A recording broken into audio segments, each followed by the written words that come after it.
What's up, Smackers? I just wanted to take a moment real quick, and I want to show you a few content hacks and post structure hacks that I use essentially throughout social media. Now, these are like pretty important. It's just in the sense of how you can improve your posts to get more engagement, since you know that's definitely one of the things I'm focusing on. And so let's get started. So when we look into social media funnel hacks, for instance, our group, one of the things that I recently posted is this picture of me with a cup. It says, "I work hard so my dog can have a better life." Pretty good, huh? In case you're still looking for it, you can find this cup on Amazon. But that's not the point. So one of the things that I wanted to show you is if you have a one sentence or you post a one sentence post, especially in groups, if it's on your own personal Facebook, if it's on the business Facebook page, you want to kind of be able to infuse emotion, right? You want this post to provoke, in a sense, some sort of emotion in the person that is looking at it. And the emotional thing here is not actually in a caption. In a caption, I have a call to action, right? Because I'm like, show me some hearts if you're going to make this last 3 days of 2017 count. So this is really cool, right? Because I'm like, getting the engagement because I'm asking you something and I'm trying to get some sort of conversation going, which happened.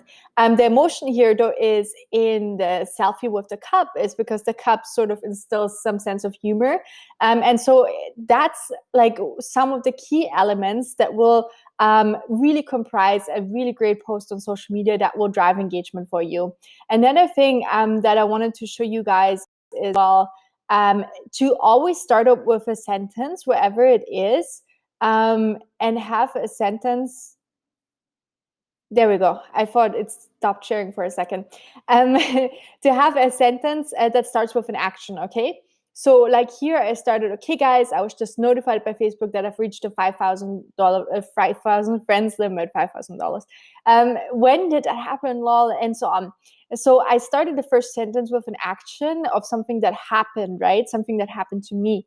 And people are really getting engaged with it. Plus, of course, I'm always like adding some sort of like call to action as well, some sort of question, and so on. The next thing is, for instance, I wanted to show you, I wrote a post on the day you pay off your student loan, right? So that's something when we talk, when you think back to the first post that I shared with you, it's about being relatable, right? And this is something that's completely relatable, where I kind of really knew that I would draw a bunch of engagement. It's just simply because it's something a lot of people, especially in the US, where student loans are so expensive, can relate to, and it's something that will steer, an interest, so to speak, right away. I did not, however, and this is a very important post style element that I wanted to address with you. And my writing teacher back in college always said that to sort of kill your baby.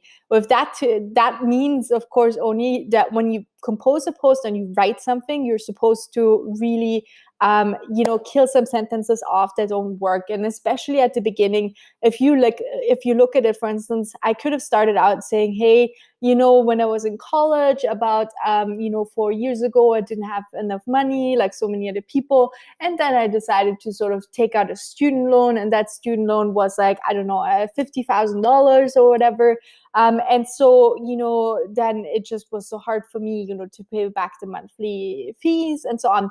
So I didn't do that. And that's really important, is because you want to start the story where the story starts. You don't want to start it like at the sort of with the backstory. The backstory is not important to making sense of this post. And that's something that I really wanted to leave you with. And I'm going to record another video on this very soon, just on this particular subject matter, because I see it happening all the time, where people start with a post and it shows us the entire backstory until they really get to the actual story. So just be aware of that, right? And that's exactly what I mean in the sense of that you can kill your babies, because this is not necessary. People are smart, they will get what you mean. So just cut out the beginning, the intro part, the backstory, and get right to the point, okay? And the point usually happens when there's an action that happened, like I said before. So it's, for instance, here, the day you pay off your student loan. Here it is, for instance, when I reached 5,000 friends on Facebook, and so on. And then another one that I wanted to show you is here on LinkedIn. And that one I've used on Facebook before as well, is I start right away with because I'm not using an image here at all, I'm just using text. If you're just using text, you want to make sure to kind of infuse this emotion that I talked about before right away in sort of like the first hook, like the first sentence, that's your hook. And if you were reading it right now, right, it says, I've cried so many tears over the past 2 years, which is right away like, hey, what, right?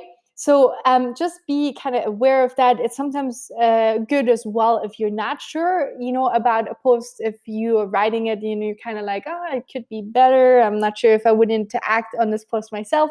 Then just let it sit in your, document folder, wherever you have it, for a while, and then just go back to it, because you will see it's sometimes really good to go back to a post with a fresh outlook, in order to sort of like figure out where actually in that post you are starting to cut to the chase, cancel out the beginning part, and then sort of improve your hook to make it more emotional. So these are all kind of like quick, tiny little tips that I wanted to give you guys.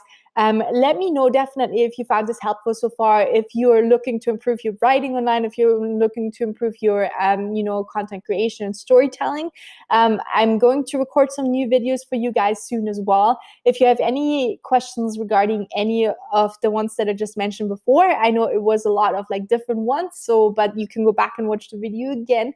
Then just let me know, and I talk to you soon. Thanks so much.